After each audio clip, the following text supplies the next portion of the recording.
Radhe Radhe friends. माता सीता के श्राप से गया में नहीं होती तुलसी और ब्राह्मण कभी नहीं होते संतुष्ट। इसकी बहुत ही रोचक कथा है, तो आज हम सुनाते हैं आपको। आखिर बिहार के गया में क्यों नहीं उगती है तुलसी का पौधा? क्या आप जानते हैं? जो कोई जानता है आप हमें कमेंट बॉक्स में ज़रूर बताएं। क्यों ब्राह्मण कभी संतुष्ट नहीं होता और फल्गु नदी सिर्फ नाम की नदी ही क्यों है और कौवा हमेशा लड़ झगड़ कर ही क्यों खाता है? आइए जानते हैं इस कहानी के माध्यम से। कौवा, तुलसी, ब्राह्मण व गाय को माता सीता ने क्यों श्राप दिया था, इसके बारे में कुछ लोग ही जानते। आइए हम विस्तार से इस बारे में बताते हैं आपको। वाल्मीकि रामायण के अनुसार वनवास के दौरान भगवान राम, लक्ष्मण और सीता माता पितृपक्ष के श्राद्ध करने के लिए बिहार के गया धाम पहुँचे। वहाँ ब्राह्मण ने भगवान श्री राम और लक्ष्मण को श्राद्ध कर्म करने के लिए आवश्यक सामग्री जुटाने के लिए कहा। इस पर भगवान श्री राम व लक्ष्मण नगर की ओर सामान लाने के लिए निकल पड़े। ब्राह्मण देव ने माता सीता से आग्रह किया कि पिंडदान का समय निकलता जा रहा है। यह सुनकर माता सीता की व्यग्रता भी बढ़ती जा रही थी, क्योंकि श्री राम और लक्ष्मण अभी तक लौटे नहीं थे। इसी दौरान दशरथ जी की आत्मा ने उन्हें आभास कराया कि पिंडदान का वक्त बीता जा रहा है। ये जानकर माता सीता असमंजस में पड़ गई। तब माता सीता ने समय के महत्व को समझते हुए यह निर्णय लिया कि वह स्वयं अपने ससुर राजा दशरथ का पिंडदान करेगी। उन्होंने फल्गु नदी के साथ साथ वट वृक्ष, कौवा, तुलसी, ब्राह्मण व गाय को साक्षी मानकर स्वर्गीय राजा दशरथ का पिंडदान विधि विधान के साथ किया। इस क्रिया के उपरांत जैसे ही उन्होंने हाथ जोड़कर प्रार्थना की तो राजा दशरथ ने माता सीता का पिंडदान स्वीकार कर लिया।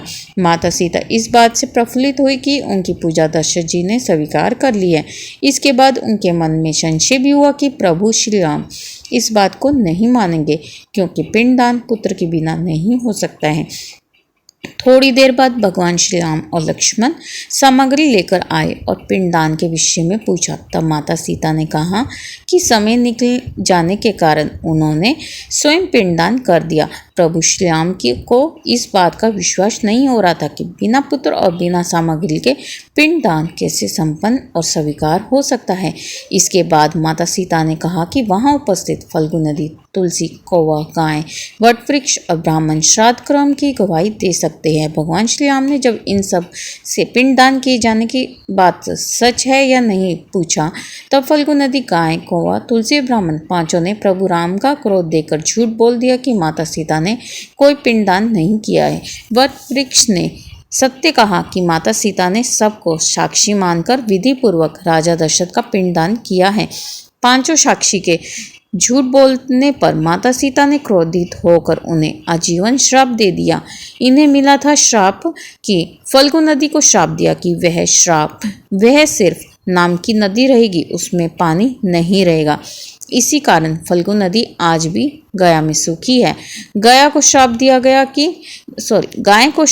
गया कि गाय पूजनीय होकर भी सिर्फ उसके पिछले हिस्से की पूजा की जाएगी और गाय को खाने के लिए दर बदर भटकना पड़ेगा। आज भी हिंदू धर्म में गाय के सिर्फ पिछले हिस्से की पूजा की जाती है। माता सीता ने ब्राह्मण को कभी भी संतुष्ट न होने और कितना भी मिल जाए उसकी दरिद्रता हमेशा बनी रहेगी का श्राप दिया। इसी कारण ब्राह्मण कभी दान दक्षिणा के बाद भी संतुष्ट नहीं होते हैं। माता सीता ने तुलसी को श्राप दिया कि वह कभी भी गया की मिट्टी में नहीं उगेगी। यह आज तक सत्य है कि गया की मिट्टी में तुलसी नहीं फलती। और कौवा को हमेशा लड़ झगड़ कर खाने का श्राप दिया था। कौवा आज भी खाना अकेले नहीं खाता है। दीर्घायु का दिया था आशीर्वाद। जानते किसको दिया? माता सीता ने। जहाँ इन पांचों को श्राप दिया, वहीं सच बोलने पर वट वृक्ष को आशीर्वाद दिया कि उसे लंबी आयु प्राप्त होगी, वह दूसरों को छाया प्रदान करेगा। पतिव्रता स्त्री उनका स्मरण करने पर अपने पति की दीर्घायु की कामना करेगी। राधे राधे फ्रेंड्स, आपको ये कथा अच्छी लगी हो या इसकी जानकारी आपको पहले से थी तो आप हमें कमेंट बॉक्स में ज़रूर बताना और अपने फ्रेंड्स और रिलेटिव के साथ इसको शेयर करना। आप हमें फेसबुक और इंस्टाग्राम पर भी फॉलो कर सकते हैं। आपका दिन शुभ हो, मंगलमय हो। राधे राधे, जय माता दी।